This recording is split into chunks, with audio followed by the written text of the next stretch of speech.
com seu poder defende os seus, a sua igreja amada, com força e Capítulo 18, Senhor. Evangelho de Jesus, registrado por Lucas. Lucas capítulo 18.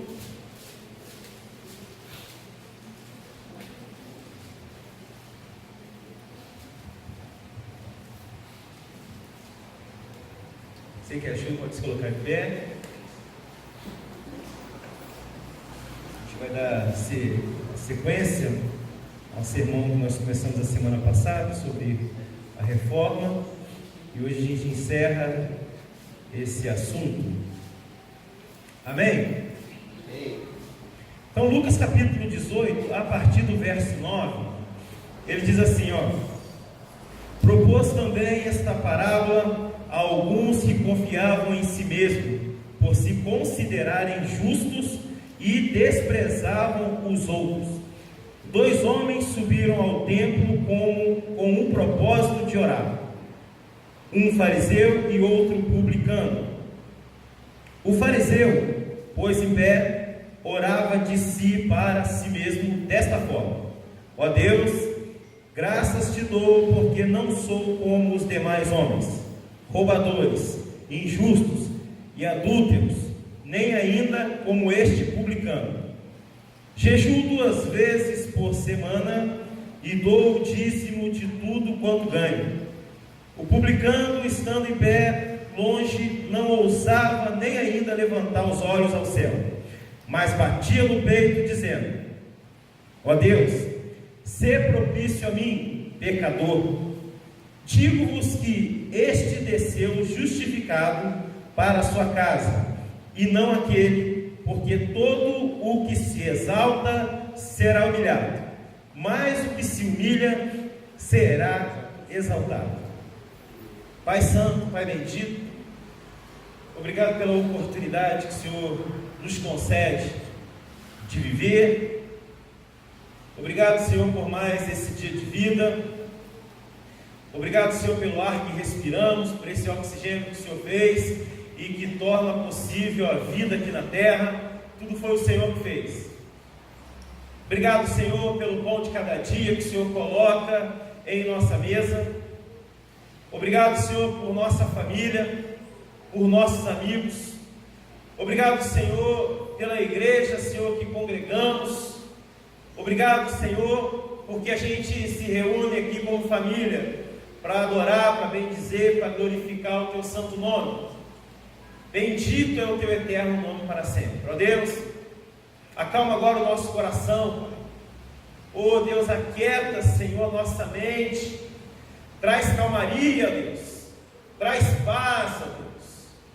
Porque nós queremos receber a Tua palavra. Senhor, em nome de Jesus, Pai. Seja longe de mim, ó Deus, poder mandar algum recado pessoal dessa tribuna, desse púlpito, que não seja a Tua palavra. Ó Deus, a nossa oração é que o Senhor permita que nós possamos terminar bem esse tempo. E assim nós te louvamos, bendizemos o Teu eterno nome, em nome de Cristo, amém e amém. Pode sentar, meus irmãos. Reforma espiritual. Reformados, dependentes de misericórdia.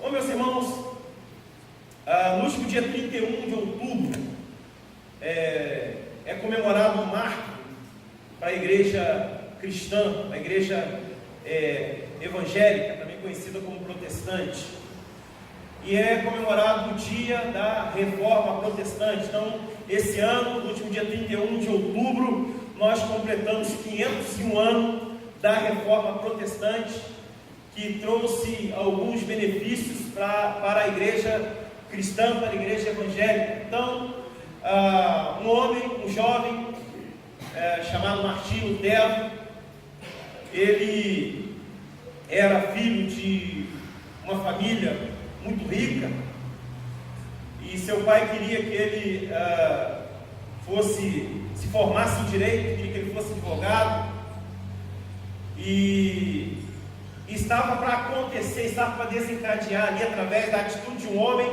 o que nós chamaríamos hoje de liberdade de culto dos evangélicos e também dos protestantes.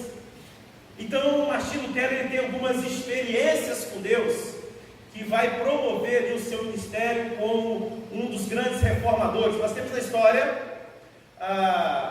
vários reformadores. Então, os mais importantes, que são mais conhecidos, é Martinho Lutero, Eurico Zwinglio e João Calvino.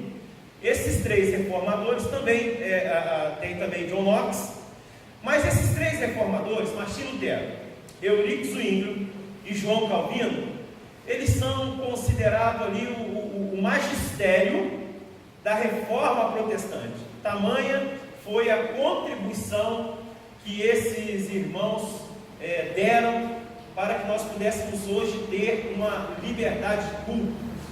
Então, aproximadamente em 1505, o que vai acontecer? Martinho Lutero, ele está numa chuva, está numa tempestade, e cai um raio ali perto dele. E Martinho Lutero era um camarada assim, meio supersticioso, ficou com medo de morrer.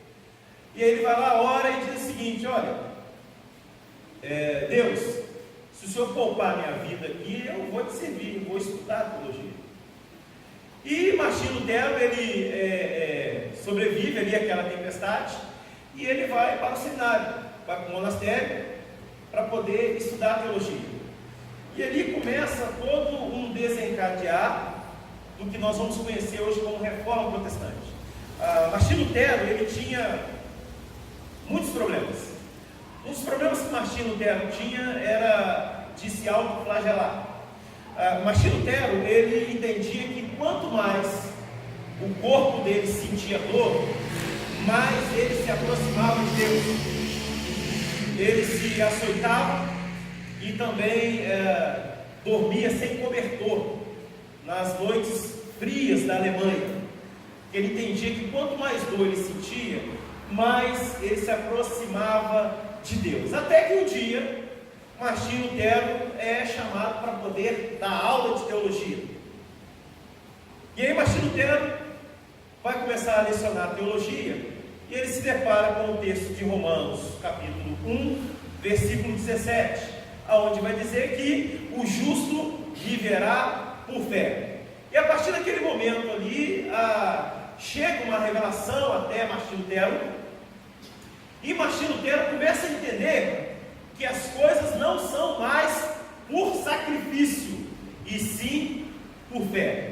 Martinho Lutero, ele entende que não precisava mais se autoflagelar, ele não precisava mais fazer com que o seu corpo sentisse dor para se aproximar de Deus, em que a fé bastava. E aí Martinho Lutero quer levar aquilo também para toda a igreja, porque ele tem um grupo de pessoas que também foram doutrinados da mesma maneira e pensavam da mesma forma. Então, Martinho Lutero, em princípio, começa um movimento de reforma dentro da Igreja Católica. O objetivo principal de Lutero não era abrir uma outra igreja. O objetivo principal de Lutero não era criar os evangélicos, criar a igreja evangélica, não. O objetivo de Martinho Lutero era fazer com que a igreja romana pudesse retornar para a palavra. Então Martinho Lutero, ele vai arrumar uma maior briga na sua época, e ele vai ter muitos problemas, porque os bispos, os cardeais, os papas da época, eles não vão aceitar tal ideologia, porque era importante que o povo não tivesse nenhum tipo de entendimento, porque quando o povo não tem entendimento, é mais fácil para você dominar. E Martinho Lutero pensou o seguinte: não, eu tenho que falar a verdade com o povo. E aí o que ele faz? Mas na frente um pouquinho ele vai fazer 95 afirmações, que esse documento ficou conhecido na história da igreja como as 95 teses de Martinho Lutero, e ele fixa esse documento na porta lá do templo Formosa de Wittenberg, e do que vai ser chamado em 1517 de a Reforma Protestante. Então, Martinho Lutero ele começa a contestar alguns dogmas, algumas doutrinas, entre elas o pagamento de indulgência, que era praticado pela Igreja Romana. Então, Martinho Lutero, quando entende que o justo viverá pela fé, ele entende o seguinte, que ninguém precisava pagar para ir para o céu. Ninguém precisava pagar para poder ir para as moradas celestiais. Então, Martinho Lutero ele começa a questionar as questões da indulgência. E nesse período vai surgir também um outro personagem chamado de Johann Tetzel. Ele vai ser nomeado pelo Papa Leão X. Ele vai ser nomeado pelo Papa Leão X como uma espécie de cobrador de indulgência. E esse rapaz era uma espécie de vendedor tão profissional que ele desenvolveu uma forma de marketing para poder vender indulgência que era infalível. Então ele desenvolveu uma música que dizia: ao tilintar da moeda na lata, uma alma do purgatório saltará. E quando a gente pensa nisso, você pode pensar igual nós pensamos agora: poxa vida, mas que coisa insana. Vale lembrar que nós estamos falando da cabeça de um povo do século XV. Então lá as pessoas ainda achavam que Satanás tinha rabo, tinha chifre, tinha um tridente, ficava fisgando os outros no inferno. Era essa a ideia que tinha. Então Martinho Lutero severamente questiona isso. E aí depois que ele começa a questionar essas coisas, o que vai acontecer? Uma parte da população, principalmente os intelectuais e os empresários, compram a ideia de Martinho Lutero, porque eles estavam já cansados de ter que pagar tributos para a Igreja Católica. E aí Martinho Lutero, ele começa a desenvolver isso, começa a falar com as pessoas e começa a ensinar. Lógico, óbvio, a Igreja Romana não aceita e começa a perseguir, e quase foi morto também pela Igreja Católica por conta também de suas ideias. Enfim, meus irmãos, este jovem chamado Martinho Lutero, lá na Alemanha, recebeu uma visão e fez uma reforma no que tange hoje o nosso pensamento de igreja cristã e na forma também de culto. Por isso é muito importante comemorar essa data. As igrejas do ciclo da Reforma Protestante, Igreja Luterana, Anglicana, Igreja Presbiteriana, Igreja Congregacional e a Igreja Batista, comemoram essa data com muito orgulho, porque a Reforma Protestante é um marco não só histórico, mas também é um marco de liberdade de culto, de liberdade cristã. E isso aconteceu e Deus nos abençoou com isso. Louvado seja o nome santo do Senhor. Então, meus irmãos, como a gente está dando sequência no nosso sermão sobre a reforma, falando de reforma, eu quero chamar a atenção dos irmãos para algumas verdades expressas neste texto. Todos nós precisamos de uma reforma na vida cristã, todos nós. De acordo com o que o tempo vai passando, a gente vai se acomodando e deixando hábitos que comungam com a nossa vida cristã.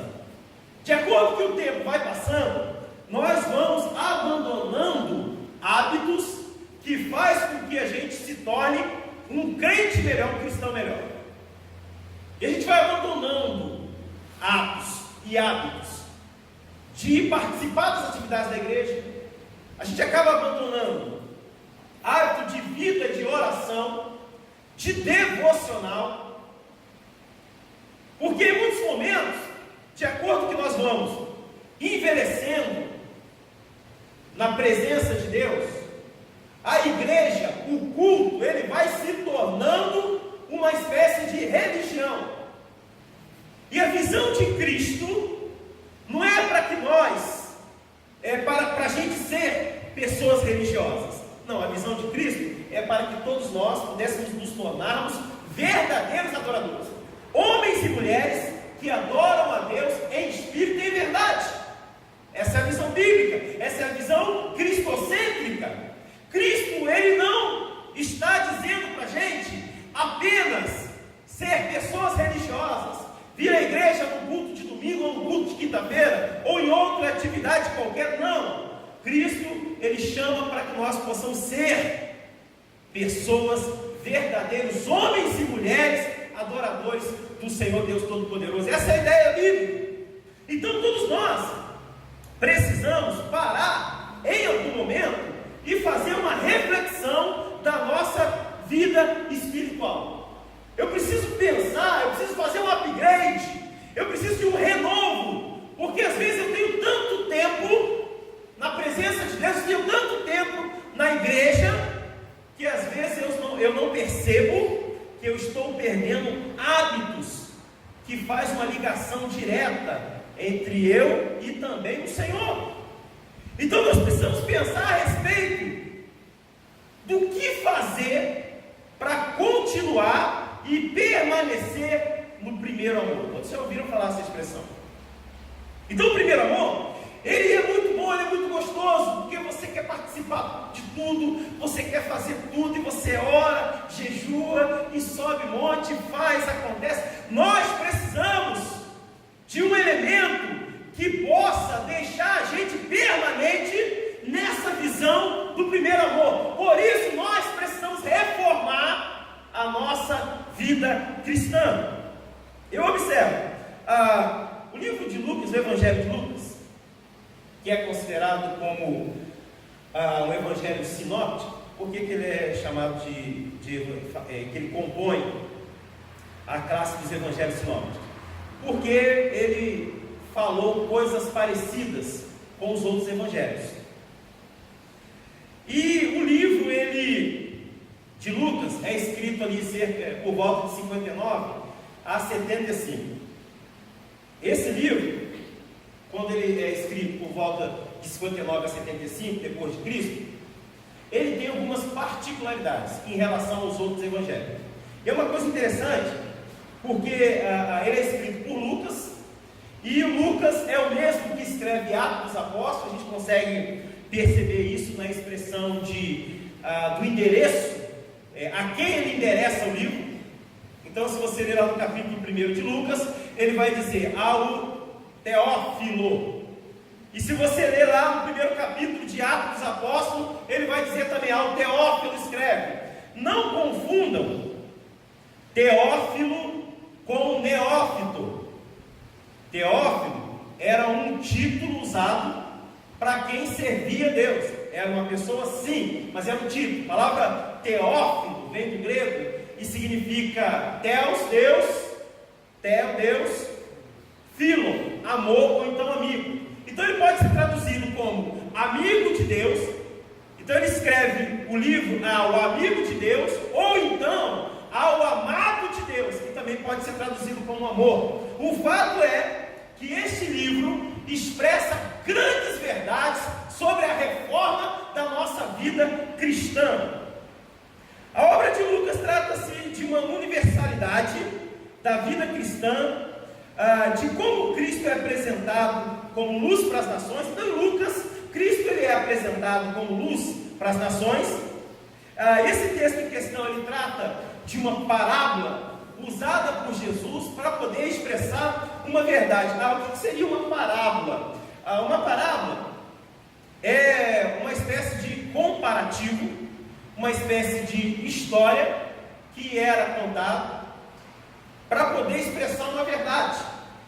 Então, Jesus, em muitos momentos, ele usa essa linguagem de parábola para poder ensinar o povo, para poder ensinar os discípulos. Então, ele usa essa linguagem de parábola. Quem são os reformados dependentes de misericórdia? São os que reconhecem os seus pecados e se arrependem a cada dia. A primeira coisa que nós precisamos deixar claro à luz da Bíblia é: não tem como não pecar. Todo mundo peca, todo mundo vai pecar. E se alguém disser que não tem pecado, a Bíblia já diz que ele é mentiroso. A verdade não está nele. Então, o primeiro, não tem como não pecar. A segunda coisa é a seguinte: quando nós pecamos, nós temos um advogado diante do Pai, que é Jesus. Nós não podemos viver na prática do pecado. Mas se você pecar, você precisa correr e colocar-se aos pés de Cristo e pedir perdão. Romanos vai dizer o seguinte: olha, aonde abundou o pecado, superabundou a graça.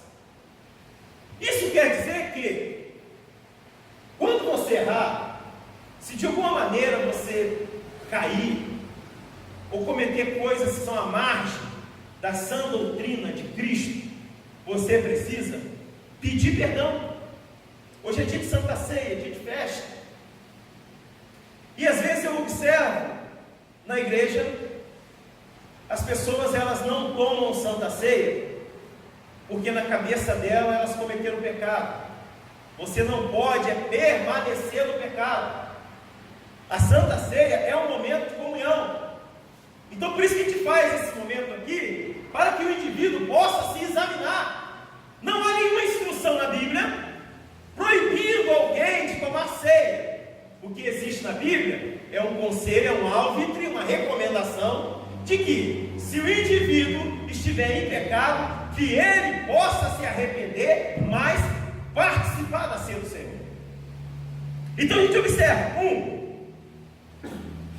estão presentes nestas sacras letras como devemos melhorar nossa vida cristã, a começar pela reforma de nossas orações. Então acompanhe comigo, olha. Ninguém consegue o favor de Deus com oração egoísta. Isso porque não há mérito no homem para se declarar justo diante de Deus. Então ninguém consegue mover a mão de Deus com orações egoístas. Ninguém consegue mover o coração de Deus com um coração presunçoso, com um coração otimista. Você só consegue movimentar a mão de Deus se você for até Cristo com o viés da humildade. Acompanhe comigo o versículo 9 a 12 do texto em questão, do capítulo 18 de Lucas. Olha só o que ele vai dizer: propôs também esta parábola a alguns que confiavam em si mesmo por se considerarem justos e desprezavam os outros. 2 homens subiram ao templo com o propósito de orar, um fariseu e o outro publicano. O fariseu, posto em pé, orava de si para si mesmo desta forma: ó Deus, graças te dou, porque não sou como os demais homens, roubadores, injustos e adúlteros, nem ainda como este publicano. Então o que acontece nesse texto é que o fariseu, ele vai orar e ele começa a se justificar diante de Deus. Ele começa a dizer o seguinte: olha, Senhor, eu te agradeço. Por que eu te agradeço? Eu te agradeço porque eu sou diferente.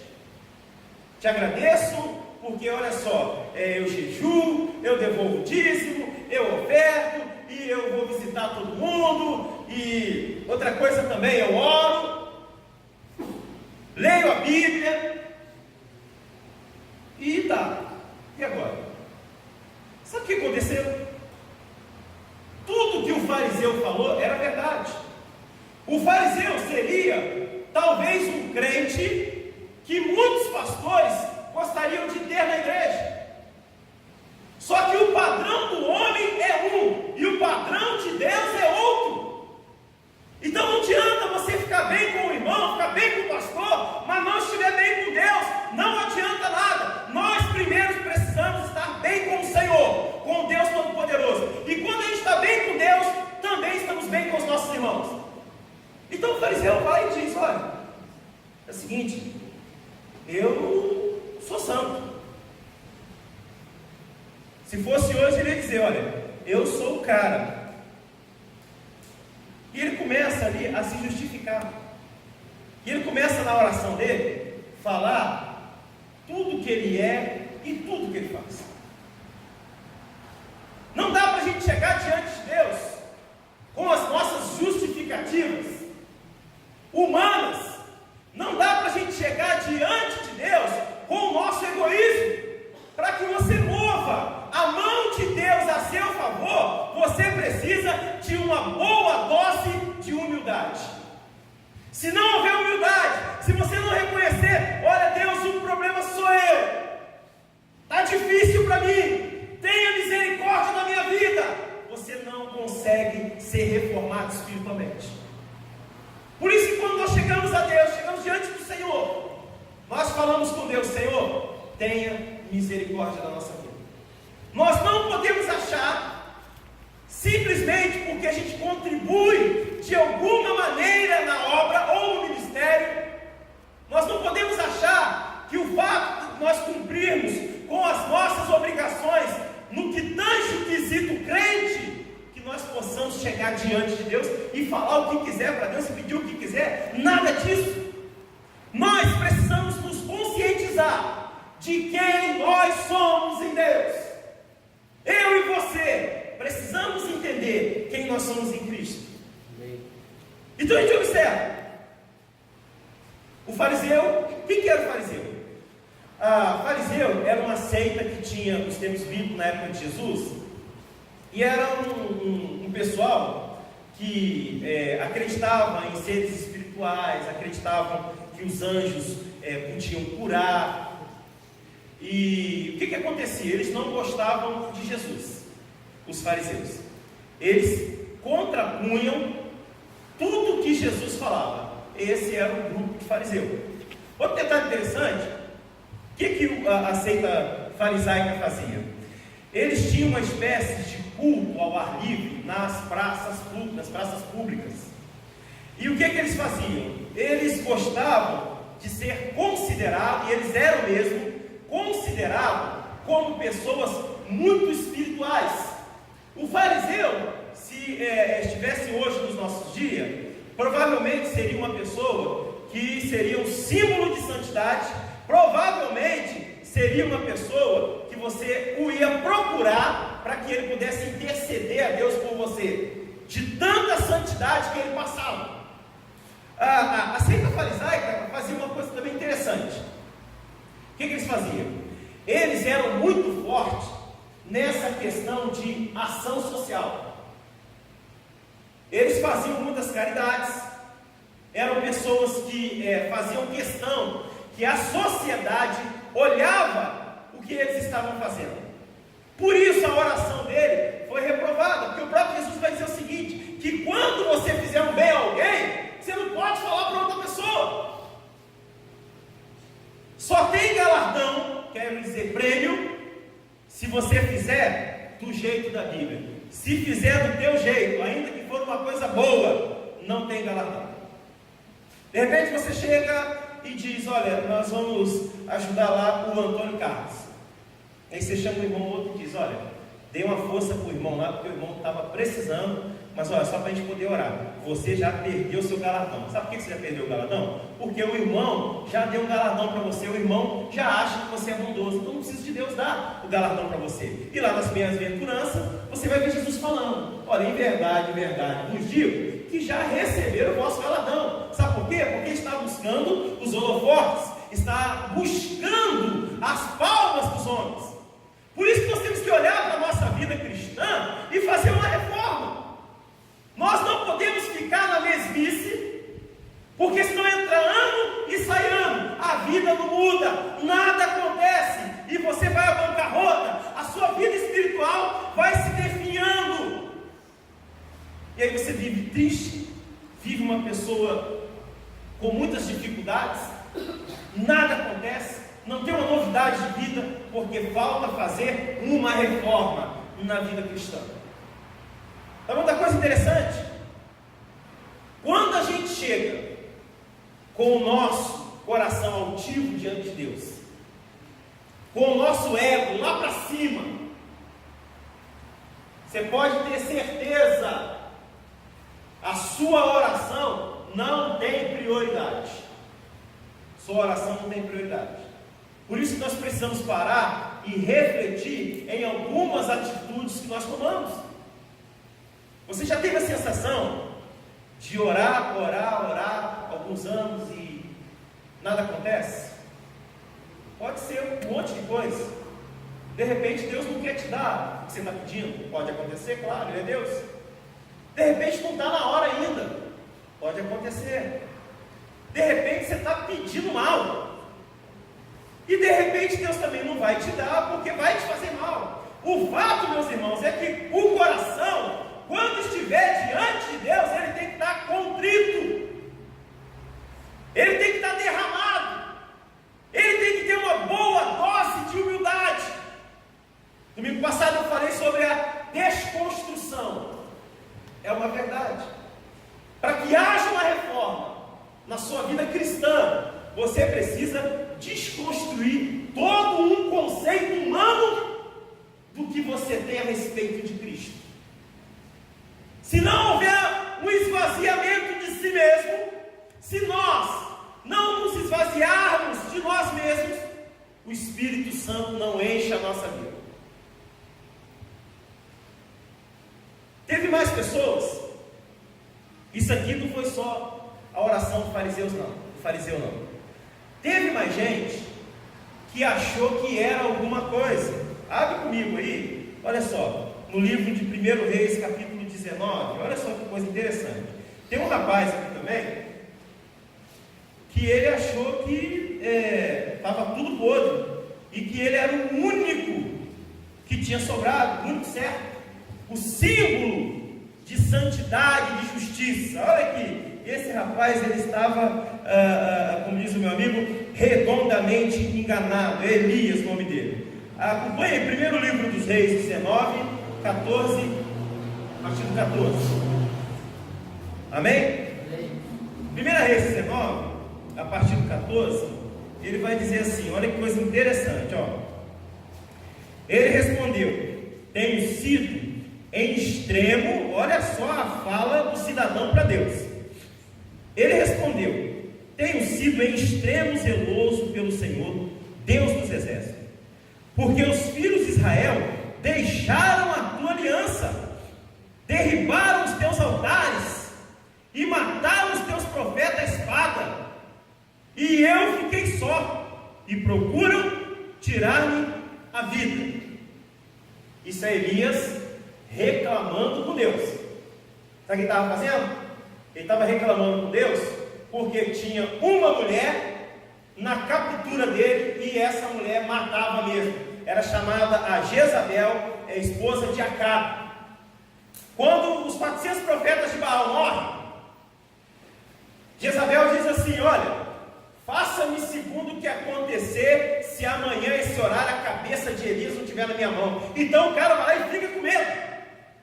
E aí é o seguinte, ele vai lá e ora, fala: Senhor, o povo de Israel te largou, só sobrou eu, e agora estão tentando me matar, como se estivesse cobrando a Deus, como se alguém tivesse condição de cobrar de Deus alguma coisa. O vaso não pode dizer boleiro, porque ele é feito daquela forma, e de uma forma bem chula. O poste não pode urinar no cão, de jeito nenhum. Por isso que nós temos que saber quem somos nós e quem é Deus. E aí Deus vai lá e olha: quer dizer então que você acha que é o cara? Quer dizer então, Elias, que só você que aguentou a pressão? Aí olha o que Deus vai responder para ele, olha. Acompanhe comigo agora o versículo 18. Olha o que Deus vai falar para ele, olha. Também conservei em Israel 7.000, todos os joelhos que não se dobraram a Baal, e toda a boca que não o beijou. Igreja, vocês conseguem perceber que nós nunca vamos ter mérito diante de Deus? Sabe por quê? Por conta do nosso pecado. Nós não temos condições de fazer justiça na ótica de Deus. Sabe por quê? Porque o nosso caminho é mau. Por isso nós precisamos de reforma. Você vê esse texto? Assim como a oração do fariseu, justificando e falando com Deus o que faz. Se a gente não tomar cuidado, a gente ora igual esses caras aqui. Se você não tomar cuidado, se eu não tomar cuidado, eu vou chegar lá e vou dizer: Senhor, eu prego todo domingo. Ah, Senhor, toda quinta eu dou estudo. Ah, Deus, todo domingo eu estou no louvor. Entendeu? Ah, Senhor, todo domingo eu ligo o som. Ah, meu irmão, no finalzinho, você vai ter um diploma, serve inútil, fez o que estava proposto para fazer. Isso é uma questão de se colocar no seu lugar. A bênção de Deus não é para os soberbos, a bênção de Deus é para os humildes. Então, se eu entender quem eu sou na presença de Deus, eu vou conseguir viver bem.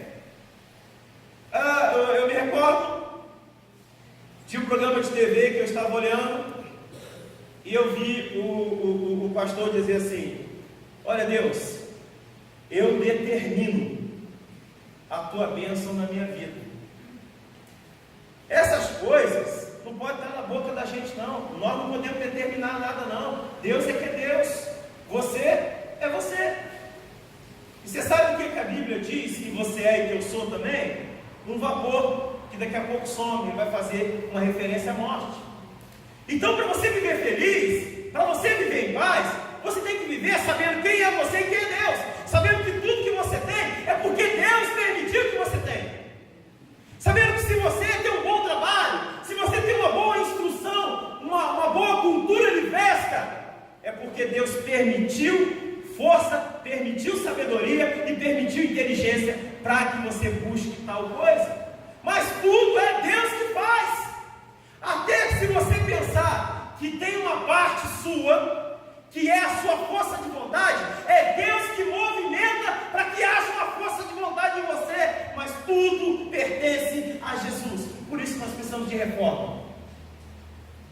Se eu não entender quem eu sou em Cristo, eu não consigo viver bem.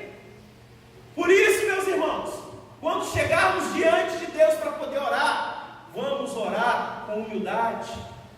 Não se justifica diante de Cristo, não. Não faça isso. Ele é Deus. Não faça uma oração farisaica. Não precisa você falar para Deus o que você faz, o que você é, o que você representa. Eu fico pensando, agora eu aqui, estou conjecturando, eu, Antônio Carlos Nascimento. Eu penso na minha mente aqui finita, que quase que Deus fala para o fariseu: bendito é teu nome, de tanto que o cara fala: eu sou, eu faço, eu fiz, eu sou, eu faço. Quase que Deus fala para ele: bendito é teu nome. E se a gente não tomar cuidado, a gente fica com isso, a gente fica pensando dessa maneira. Nós temos que ser pessoas abençoadas, pessoas que entendem quem é Deus e quem são elas. É assim, meus irmãos. Então nós precisamos ficar diante de Deus, buscar a Deus, colocar a nossa vida diante do Senhor, mas com humildade, para que Deus possa nos abençoar. Talvez faça um pouco mais de sentido agora, quando você lê lá em Mateus, que Deus, Ele resiste aos soberbos, mas dá graça aos humildes. E isso é extraordinário, isso é interessante. Sabe uma outra coisa? 2. Sempre o caminho da humildade e do arrependimento vai mover as mãos de Deus. Sempre o caminho da humildade, o caminho do arrependimento vai fazer com que a bênção de Deus chegue até a sua vida. Então eu preciso perceber, primeira coisa que eu preciso perceber, é que eu sou 100% dependente de Deus. O ar que eu respiro foi Deus que fez. A minha saúde foi Deus que concedeu. E a gente observa que quando nós chegamos diante de Deus, quando nós chegamos diante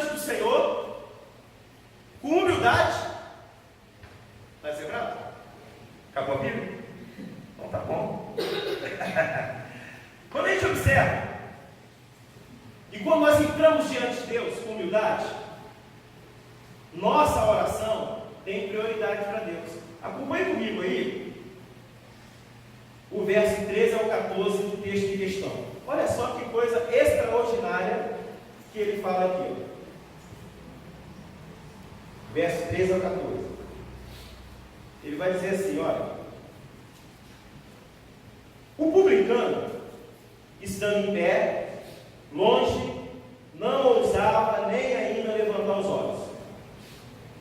Nem levantar os olhos aos céus, mas batia no peito dizendo: ó Deus, sê propício a mim, pecador.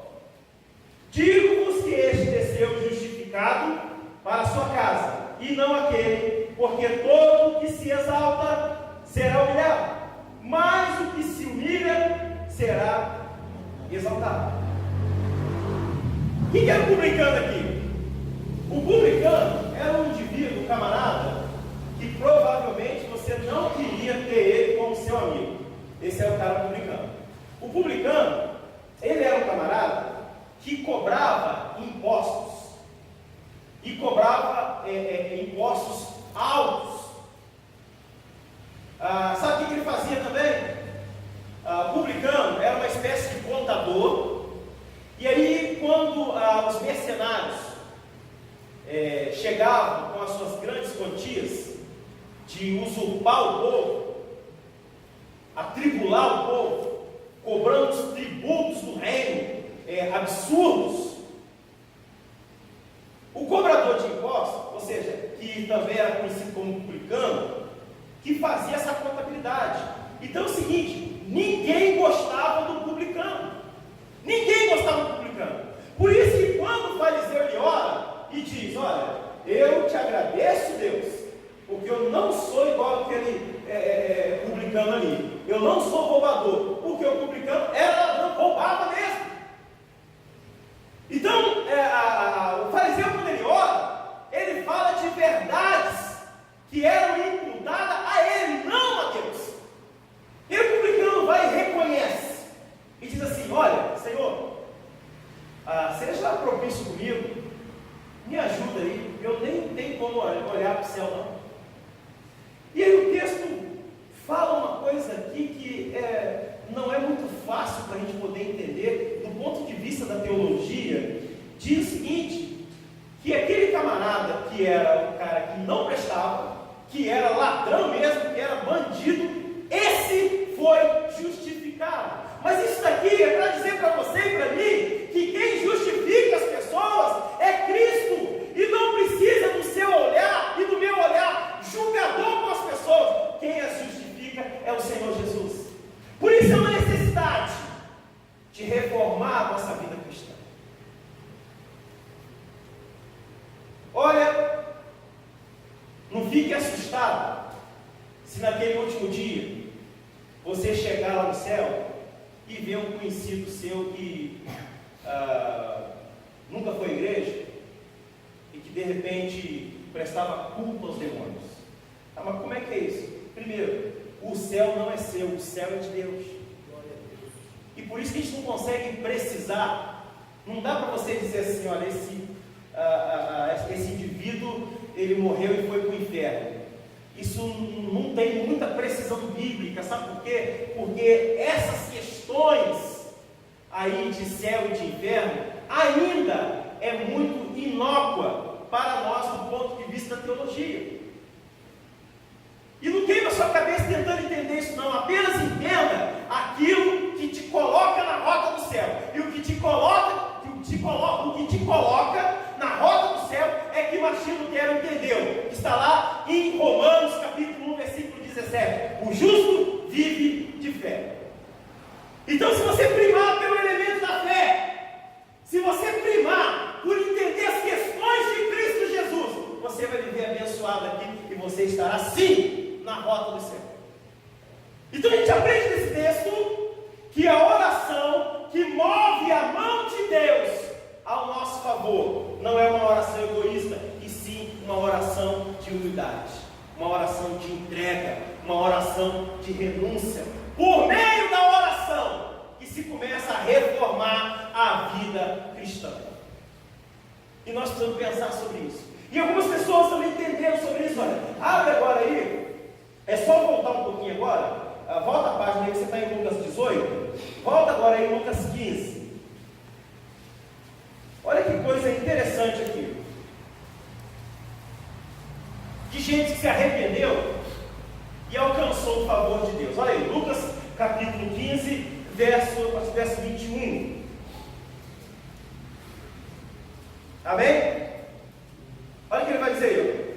E o filho lhe disse: Pai, pequei contra o céu e diante de ti. Já não sou digno de ser chamado teu filho. O pai, porém, disse aos seus servos: Trazei depressa a melhor roupa, vestiu, põe-lhe um anel no dedo e sandália nos pés.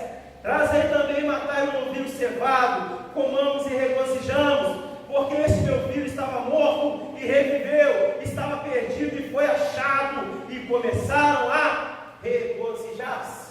Então o que aconteceu aqui? O garoto pediu o direito dele, a herança dele, foi embora de casa. E aí, acabou o dinheiro, gastou com tudo que não prestava, o cidadão foi no bairro, fez tudo que não prestava, tudo que não podia. Aí não adianta, o dinheiro acabou. O dinheiro é desse jeito. Se você maltratar ele, ele vai embora. É assim. Ele não aceita desaforo. E aconteceu com esse indivíduo, esse rapaz aqui, esse garoto. E aí o seguinte, sabe o que o garoto faz? Ele cai em si e diz assim: olha, eu vou voltar e vou pedir perdão do meu pai e vou confessar e vou dizer para ele: pai, eu pequei contra o Senhor, porque eu gastei o que o Senhor granjeou com o teu suor, eu não fiz nada. E mesmo eu não tendo feito nada, eu usei aquilo que o Senhor fez aí e pequei contra o céu. Por quê? Porque desobedecendo o Senhor, desobedeci a ordem de Deus, porque o filho deve obediência ao pai. Você que é filho, você não obedece o seu pai porque você tem que obedecer, precisa, não. Você deve, é dívida do filho com o pai, a obediência. Então ele se coloca na humildade e diz: pai, eu pequei. E aí sabe o que acontece?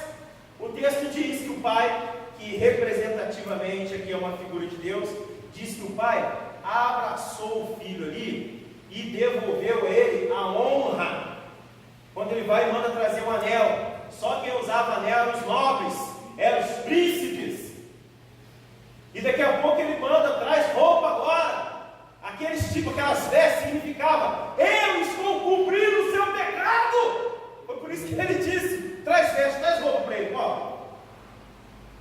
Então nós vamos olhar e perceber que quando nós oramos com humildade, a reforma cristã interna começa a acontecer. A nossa oração tem que ser uma oração de renúncia, tem que ser uma oração de entrega. Senão a gente não vive bem. Se nós não pararmos para fazer uma autoanálise, se a gente não fizer uma espécie de upgrade na vida cristã, a tendência é que nós nos tornemos pessoas religiosas. Sabe o que vai acontecer com você? Ou comigo?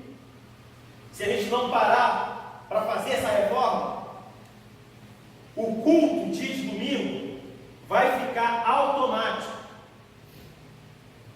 Se bobear, até o seu carro vem sozinho para a igreja.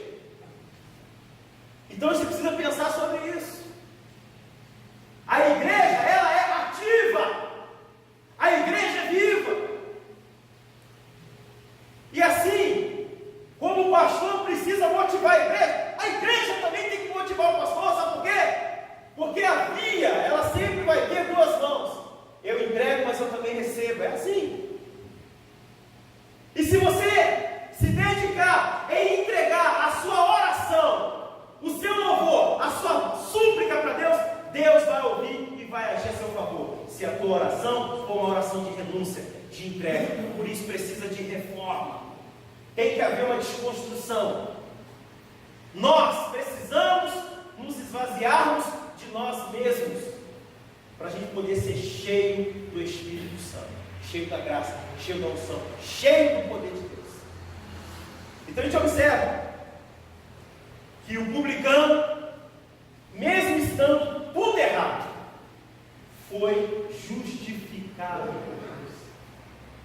Em muitos momentos, nós achamos ruim de Deus perdoar as pessoas. Quando alguém cai, a nossa torcida é para que ela se dê mal, para a gente dizer, viu, te falei.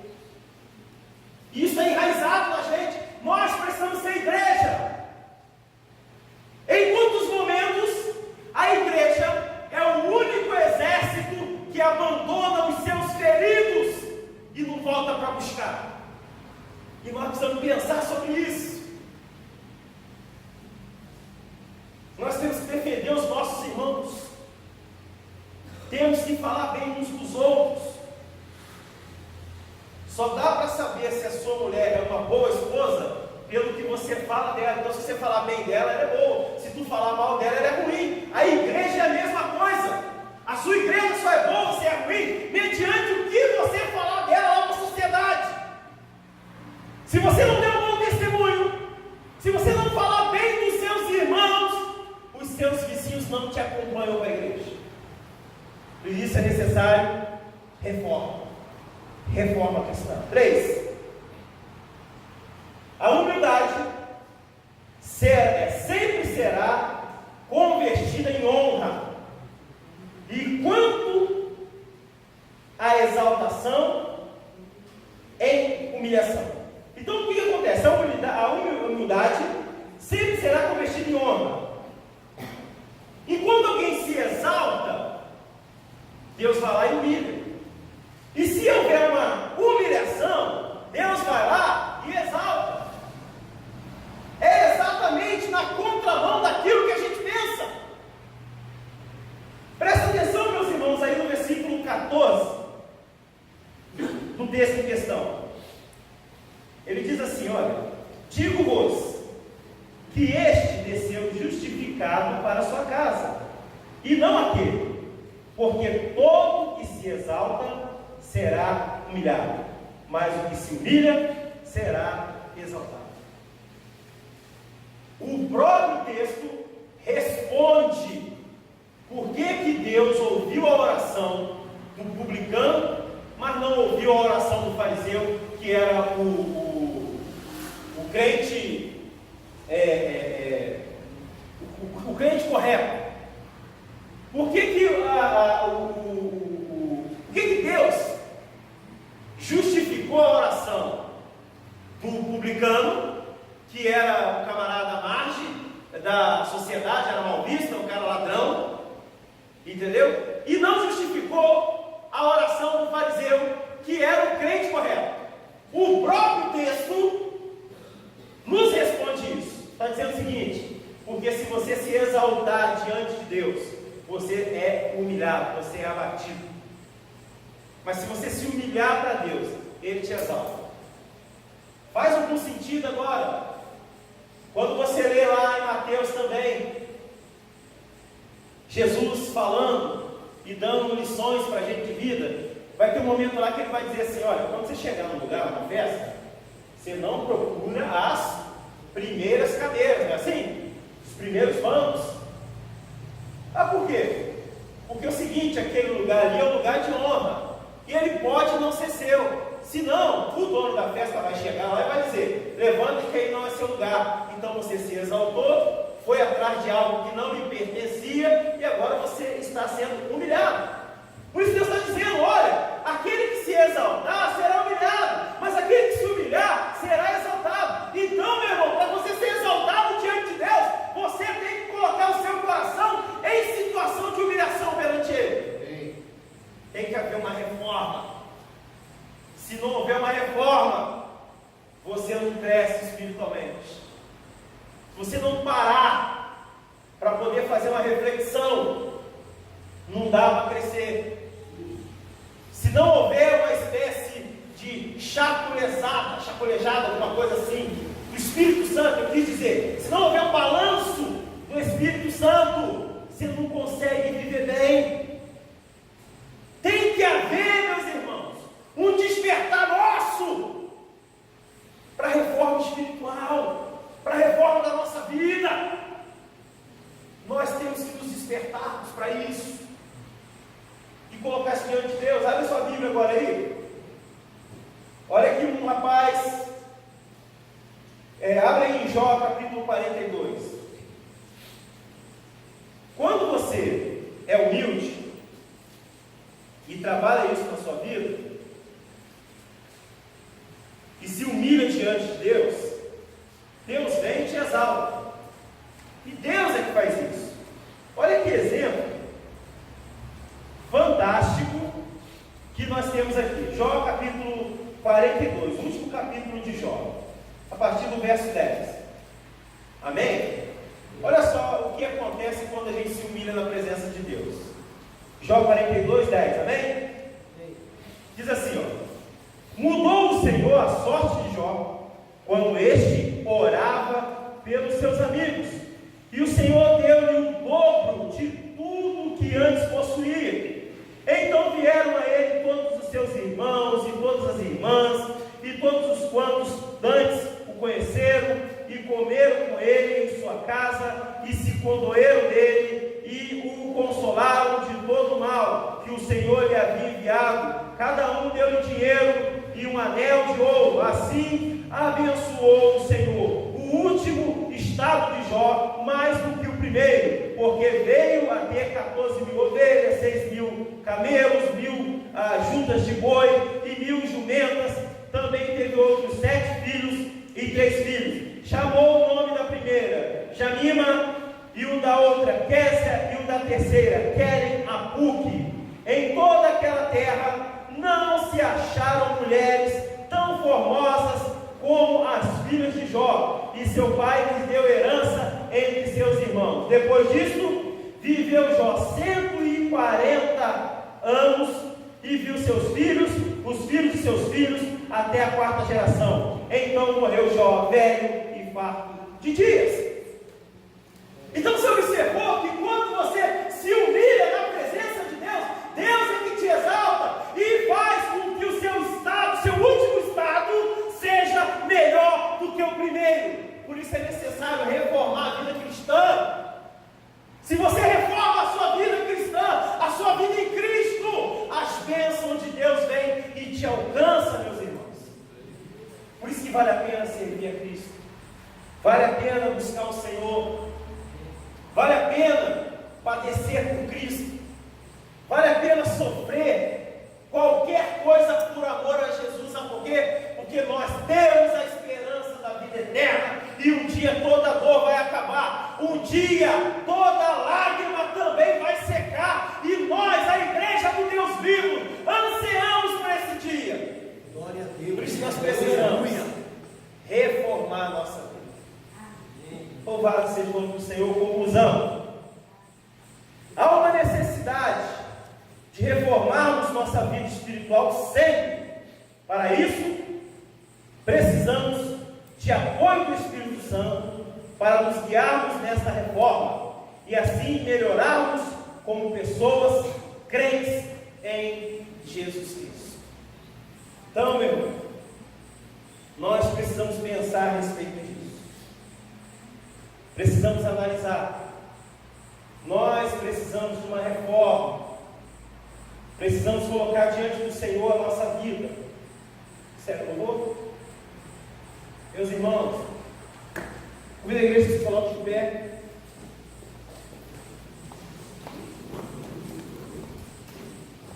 Nós precisamos ser reformados pelo Espírito Santo. Não jogue o que Deus deu para você fora. Não joga seu talento fora.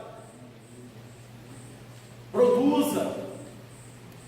Se Deus te chamou para pregar, venha pregar.